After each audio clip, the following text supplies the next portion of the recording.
Hello friends, this is Aradhana Singh. Study rain में आप सभी का स्वागत है। स्टार्ट करते हैं। टाइम हो चुका है सीडीपी की क्लास का।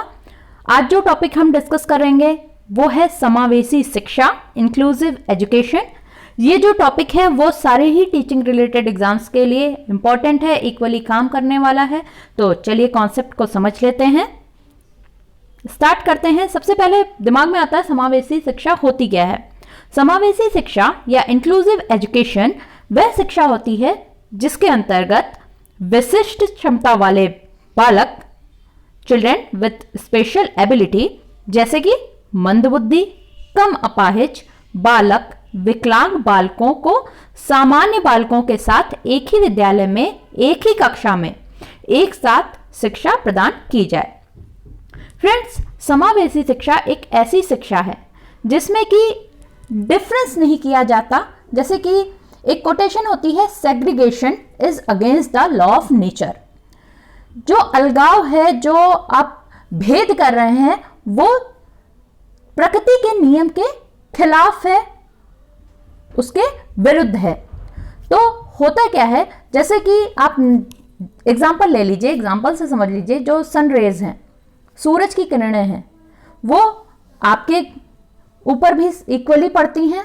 जो आपसे कह सकते हैं कि हायर क्लास का है या ज़्यादा धनी है, उसके ऊपर भी सेम ही सन कोई भेदभाव नहीं कर रहा है ना।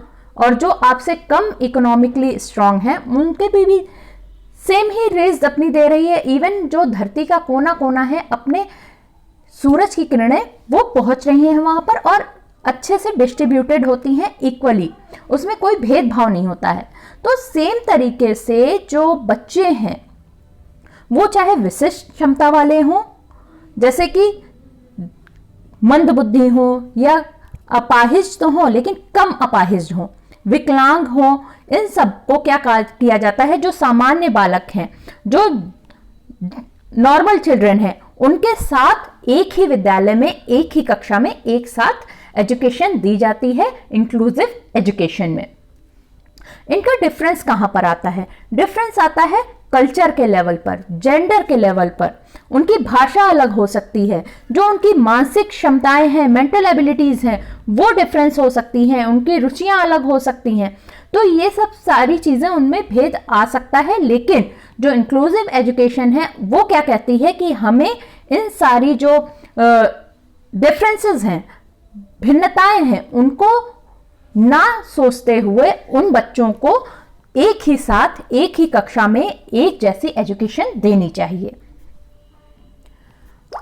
समावेशी शिक्षा क्या होती है? विशिष्ट बालक प्लस सामान्य बालक, मतलब विशिष्ट बालक, एक्सक्लूसिव चिल्ड्रन और जनरल चिल्ड्रन, दोनों को एक साथ देने को ही, शिक्षा देने को ही कहा जाता है समावेशी शिक्षा। समावेशी शिक्षा की शुरुआत जो हुई थी वो सबसे पहले हुई थी अमेरिका में। समावेशी शिक्षा के कुछ और पॉइंट्स देख लेते हैं, उससे आपको कॉन्सेप्ट और अच्छे से समझ में आएगा। बिना किसी भेदभाव के सभी प्रकार के बालक और बालिकाओं की क्षमता को ध्यान में रखकर शिक्षा प्रदान करना। बच्चे की क्षमता देखी जा रही है यहाँ पर, और उसका किस वो इकोनॉमिक फील्ड से आ रहा है, किस कल्चर से आ रहा है, क्या उसकी लैंग्वेज है, लड़का है कि लड़की है, ये सारी चीजें हम डिफरेंस नहीं देखते हैं। समावेशी शिक्षा में प्रतिभाशाली विद्यार्थियों के साथ साथ विशेष क्षमता वाले विद्यार्थियों को भी साथ में लेकर शिक्षा प्रदान की जाती है। इसमें क्या किया जाता है, जो गिफ्टेड चिल्ड्रन है और जो नॉर्मल चिल्ड्रन है, जो स्पेशल एबिलिटी वाले चिल्ड्रन है, सबको एक साथ शिक्षा प्रदान की जाती है। नेक्स्ट, समावेशी शिक्षा का अर्थ क्या होता है फ्रेंड्स?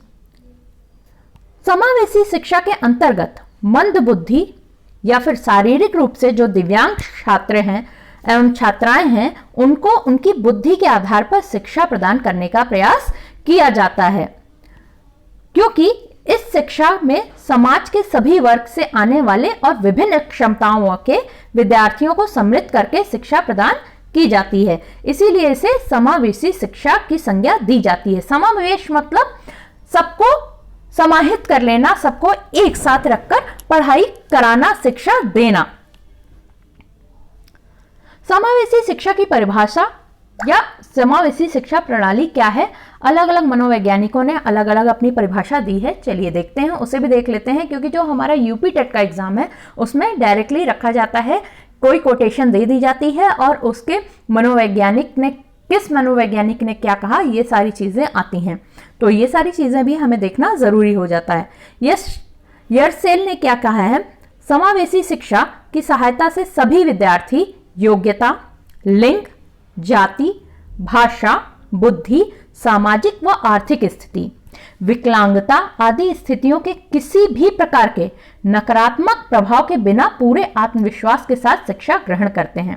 ये क्या कहते हैं, ये सारी जो चीजें हैं उसमें भेदभाव के बिना वो अपना एक जो कॉन्फिडेंस है उसके साथ पढ़ाई करते हैं, बिना किसी नेगेटिविटी के इफेक्ट के बियॉन्ड जाकर। वो ये सारी चीजें जो हैं वो नेगेटिवली अफेक्ट नहीं करती हैं उनकी शिक्षा को। इसमें ये सारी चीजें उनको भेदभाव नहीं कर पाती हैं, उनको उनमें भेद नहीं ले पाती हैं समावेशी शिक्षा के तहत कि वो कितनी योग्यता है, क्या लिंग है उसका, क्या जाति है, क्या भाषा है, क्या बुद्धि है, किस सामाजिक परिवेश से आ रहा है, कितनी आर्थिक स्थिति उसकी कितना मजबूत है, कितना कमजोर है। ये सारी चीजें उसमें भेद नहीं करती हैं जब उसे इंक्लूसिव एजुकेशन के तहत शिक्षा दी जाती है। ये कहना है यर्सेल का। नेक्स्ट आते हैं यस.के. दुबे। ये क्या कहते हैं, समावेशी शिक्षा एक ऐसी शिक्षा प्रणाली है जो छात्रों की योग्यता, क्षमता, शारीरिक और आर्थिक स्थितियों के अनुरूप शिक्षा प्रदान करती है। फिर आते हैं आर.के. शर्मा। वो क्या कहते हैं, समावेशी शिक्षा एक ऐसी शिक्षा प्रणाली है जिसका उपयोग करके प्रतिभाशाली और शारीरिक रूप से अक्षम छात्रों को एक साथ शिक्षा दी जाती है। फिर एनसीईआरटी क्या कहता है, एनसीईआरटी कहता है कि धर्म, जाति, लिंग, समाज, परिवार, कौन कौन सी इसमें बेसिस रखी गई है, बिना किसी भेदभाव के जब एक ही विद्यालय में शिक्षा देना समावेशी शिक्षा कहलाती है। Education in the same school without discrimination on the basis of religion, caste, gender, society, family, etc. It is called inclusive education. अब किसी भी आधार पर अंतर ना करना ही इंक्लूसिव एजुकेशन कहलाता है। एक साथ बच्चों को शिक्षा दी जाती है, वो चाहे गिफ्टेड हो, चाहे स्पेशल हो या नॉर्मल हो, सबको एक साथ जो शिक्षा है वो दी जा रही है इंक्लूसिव एजुकेशन के तहत। जिनका जैसे IQ लेवल जो होता है वो 70 के नीचे होता है, बॉर्डर लाइन होती है 70, ये आप सबको पता है। तो उनको क्या की जाती है, उनको एक्सक्लूसिव एजुकेशन दिया जाता है, उनके लिए स्पेशली टीचर्स अपॉइंट किए जाते हैं, उनको स्पेशली वैसी चीजें दी जाती हैं, उनको स्पेशल स्कूल में भेजा जाता है क्योंकि उनको एक स्पेशल ट्रीटमेंट की जरूरत होती है जिनका IQ लेवल 70 के नीचे होता है। आगे चलते हैं, समावेशी शिक्षा क्या है। समावेशी शिक्षा शिक्षा जगत की आधुनिक मांग है जिसके आधार पर चलकर एक विशेष शिक्षा व्यवस्था का निर्माण किया जाता है या किया गया है। इसके अंतर्गत दिव्यांगों, मंदबुद्धि, मेधावी छात्रों, अनुसूचित जाति, अनुसूचित जनजाति को एक साथ बैठाकर एक ही स्थान में शिक्षा दिलाने की व्यवस्था करने की योजना का निर्माण किया गया, जिसे समावेशी शिक्षा के नाम से जाना जाता है। समावेशी शिक्षा दिव्यांगों का मनोबल बढ़ाने का भी कार्य करती है। देखिए अब होता क्या है, ये सारी चीजें हम लोगों ने करली डिस्कस की, अलग अलग जो उनमें डिफरेंसेस हैं, वो चाहे उनके शारीरिक जो विकलांगता है उनको लेकर के, जिन्हें दिव्यांग बोला जाता है, या मेंटली जो मंद बुद्धि हैं या मेधावी छात्र हैं या किसी जाति विशेष के से आते हैं, उन सबको एक साथ शिक्षा दी जा रही है। उससे हो क्या रहा है, जो अपने आप को जैसे दिव्यांग हैं उनको लगता है कि भाई मेरे हाथ नहीं है या मैं सही से देख नहीं पाता हूं, तो उनको कहीं ना कहीं अपने आप में कमी लगती है। तो ये सारी चीजें जो समावेशी शिक्षा है उसमें ये चीजें नहीं आती हैं, उनमें उनको एक अच्छा माहौल मिलता है, अच्छा परिवेश मिलता है।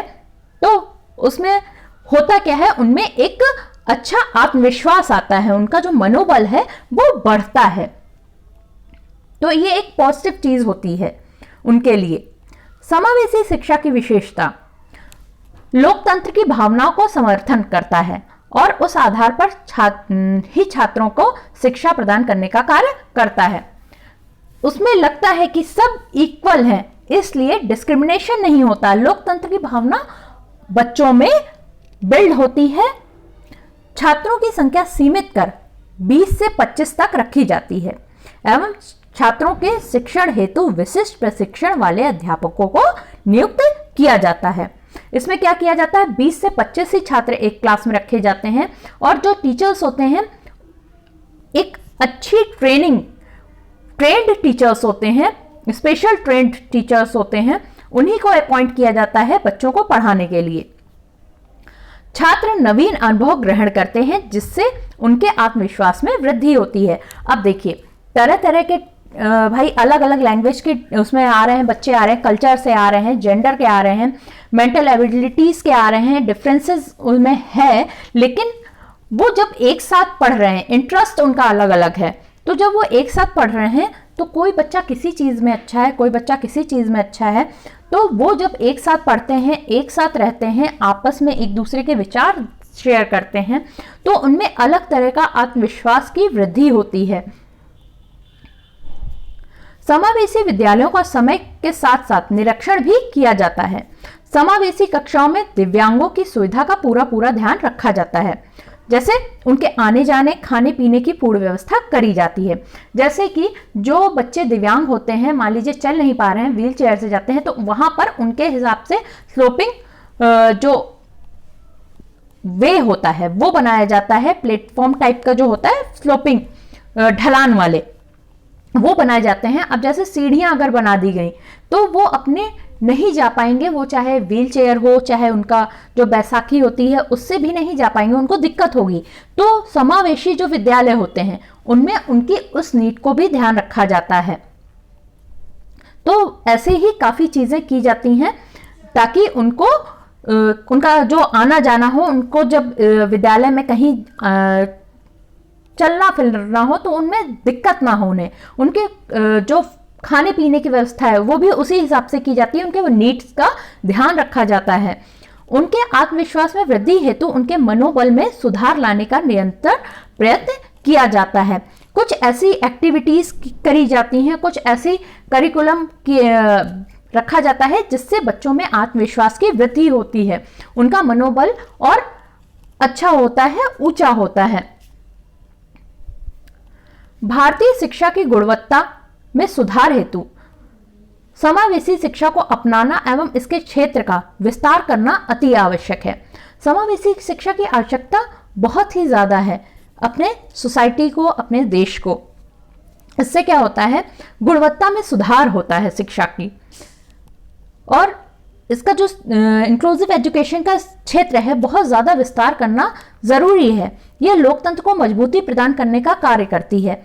लोकतंत्र की भावना, बच्चे में इक्वालिटी की भावना आती है, बच्चे में लगता है कि बच्चे को अब हम सब इक्वल हैं, तो लोकतंत्र की भावना आती है, भाईचारे की भावना आती है। तो वो जब एक साथ पढ़ते हैं तो उनका जो एक साथ रहने की भावना है वो ज़्यादा अच्छे से बिल्ट होती है। इसके द्वारा संविधान द्वारा दिए गए मौलिक अधिकारों की पूर्ण रूप से प्राप्ति संभव है। जब आप किसी में डिस्क्रिमिनेशन नहीं करते हो, और संविधान में जैसा कि हमारे है भी कि हम बिना किसी डिस्क्रिमिनेशन के मौलिक अधिकार जो हैं वो सबको मिलेंगे। शिक्षा मौलिक अधिकारों में से ही आती है, तो ये भी इस चीज की पूर्ण रूप से प्राप्ति संभव होती है। जबकि जब हम समावेशी शिक्षा के थ्रू जाते हैं विद्यालयों में, वैसी शिक्षा हम प्रोवाइड कराते हैं। समावेशी शिक्षा के द्वारा समानता के अधिकार का क्रियान्वयन पूर्ण रूप से होना संभव है।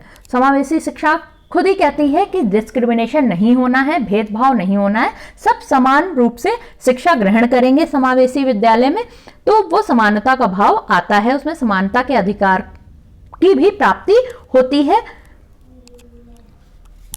अब समावेशी शिक्षा को 3 भागों में बांटा गया है, 3 पार्ट्स में बांटा गया है। कौन कौन सी है? शारीरिक एवं विकलांग बालक, अधिगम अक्षमता, अनुसूचित जाति, अनुसूचित जनजाति, निर्धन एवं पिछड़े वर्ग के बच्चे। इन 3 कैटेगरीज में बांटा गया है। सबसे पहले आता है शारीरिक एवं विकलांग बालक। इसके भी 4 भाग होते हैं। पहला आता है दृष्टि बाधित, मतलब जिनको जो आंखों में दृष्टि से दिक्कत हो, उनमें विकार हो, विजुअली इम्पेयर्ड हो, ऐसे बच्चे आते हैं इस कैटेगरी में। श्रवण बाधित, जिनको सुनने में दिक्कत हो, उनकी जो श्रवण, जो आपके हियरिंग इम्पेयर्ड हैं बच्चे, वो आते हैं श्रवण बाधित बच्चों में। वाक दोष, स्पीच इम्पेयर्ड, मतलब बोलने में उनको कोई दिक्कत है, उस लेवल पे उनको उनमें कोई दोष है, तो वो इस कैटेगरी में आते हैं। अस्थि बाधित, मतलब अस्थि बाधित में भी कौन कौन से आते हैं? आंशिक रूप से बाधित, बहुत कम उनमें जो प्रॉब्लम है। औसत रूप से बाधित, एवरेज डिस्टर्प्टेड है, या फिर पूर्ण दिव्यांग है, कंप्लीटली डिसेबल्ड है। ये कैटेगरीज होती हैं। नेक्स्ट आता है अधिगम अक्षमता। अधिगम अक्षमता हम लोग टॉपिक डिस्कस कर चुके हैं प्रीवियस क्लासेस में, तो आप वहां जाके वीडियोस देख सकते हैं, बहुत अच्छे से आप लोगों को उसको क्लियर भी हो जाएगा। फिर भी हम लोग इसको थोड़ा थोड़ा देख लेते हैं। पढ़ने लिखने बोलने में कठिनाई, जब पढ़ने में कठिनाई होती है तो होता है डिसलेक्सिया, लिखने में डिस्ग्राफिया, गणना करने में, कैलकुलेशन करने में तो डिसकैलकुलिया आता है, और डिस्प्रैक्सिया, तो ये सारी चीजें आती हैं किसमें? आपके अधिगम अक्षमता में। फिर आता है थर्ड कैटेगरी, अनुसूचित जाति, अनुसूचित जनजाति, निर्धन एवं पिछड़े वर्ग के बच्चे। अब जो कास्टिज्म है उस पर जो भेदभाव है समाज में, उन सब चीजों का भी कैटेगरी एक ही आती है। आर्थिक रूप से जो बच्चे पिछड़े हैं या पिछड़े वर्ग के बच्चे हैं, ये सारी चीजें आती हैं हमारे थर्ड कैटेगरी में। तो इसमें क्या होता है, इसमें भी ये चीज होती है कि इसमें आपको डिस्क्रिमिनेशन इस स्टैंडर्ड पर भी नहीं करना है। थैंक यू फ्रेंड्स, आज के लिए इतना ही। आप हमसे फेसबुक और टेलीग्राम पर भी जुड़ सकते हैं। टेलीग्राम में रोज क्वेश्चन पोस्ट हो रहे हैं, तो आप उसको सॉल्व करिए और अच्छे से तैयारी करते रहिए। आपने अभी तक हमारे चैनल को सब्सक्राइब ना किया हो तो सब्सक्राइब करने के बाद बेल आइकन जरूर प्रेस कर लीजिएगा, लाइक का बटन भी प्रेस कर दीजिएगा अगर वीडियो अच्छा लगा हो, समझ में आया हो तो। थैंक यू, जय हिंद।